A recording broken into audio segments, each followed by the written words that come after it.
You know, we're constantly surrounded by these invisible signals that connect our world.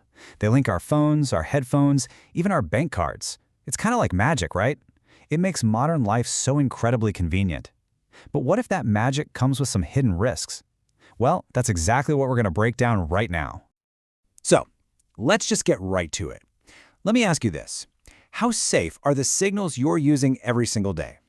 It's a really important question to think about because, let's be honest, we're relying on this stuff more and more. I mean, just think about your day so far. Did you grab a coffee and hop on the shop's Wi-Fi? Maybe listen to some music with wireless earbuds? Pay for something with the quick tap of your phone? Every single one of those moments, that's the tech we're talking about. It's everywhere. All right, so how does this all work? Before we can get into the risks, we got to know who the main players are. So let's do a quick introduction to the key technologies that are pretty much running our daily lives. First up, the big one, the one we all know and love, Wi-Fi. This is our main gateway to the internet. It's what frees us from the tyranny of cables and lets us connect from pretty much anywhere. The couch, the cafe, you name it. Next, we've got Bluetooth. This is the magic that pairs up all our personal gadgets. It's a short-range signal that lets your phone talk to your smartwatch, your headphones, your car. It basically creates your own little personal tech bubble. And finally, there's NFC, which stands for Near-Field Communication. Now, if you've ever used Tap to Pay, you've used NFC. It only works over a few centimeters, which makes that data exchange super quick and perfect for things like payments or transit passes. So, what devices are we actually talking about here? Well, it's pretty much the entire modern tech toolkit.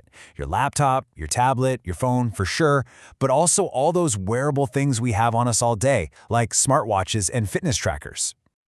Okay, so we know the tech, but here's the catch.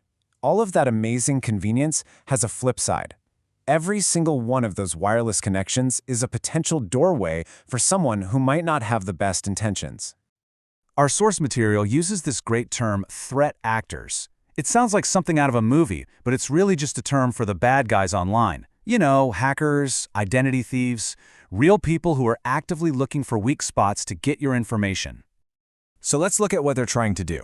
If you're on a weak public Wi-Fi network, they can basically spy on what you're doing online. With Bluetooth, they can try to connect to your device without you even knowing it. With NFC, they might try to swipe payment info.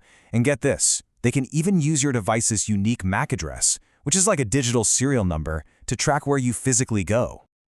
Now, I know that all sounds a little scary, but don't worry. This is the part where we talk about taking back control. Think of this section as your personal security shield, just a few simple steps you can take to keep yourself safe. The most important thing to remember is that you are in control. Let's run through a quick security checklist. First, lock down your home base with a strong Wi-Fi password. When you're out and about, be really careful on public networks.